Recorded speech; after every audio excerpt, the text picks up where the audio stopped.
Welcome to the Genius Factory. Enjoy the video. You start by verifying prerequisites. The Srkvm host, the guest OS, and the biometric reader drivers are present. Once done, log in with an admin account and attach the physical sensor via USB pass-through or enable the virtual sensor in the hypervisor. Make sure to enable a secure channel, TLS1, 2 or higher, between management and guest. Create a VM snapshot before changing authentication settings, because snapshots let you roll back if the biometric enroll fails or the driver crashes.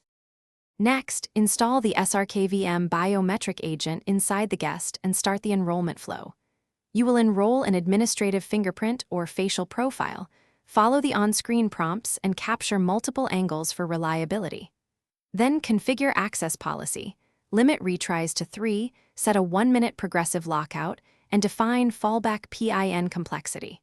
Once enrolled, map that biometric identity to specific VM user accounts and key access roles, so the system knows which keys or secrets to release when authentication succeeds. Finally, test the full flow. Lock the VM, authenticate with the biometric sensor, and verify key retrieval and session logging. Harden the environment by enabling secure boot, updating sensor firmware, and restricting admin console access by IP. Make sure audit logs record each biometric event. If something goes wrong, start by checking the biometric agent and driver logs. If needed, revert to the pre-change snapshot and re-enroll the biometric identity.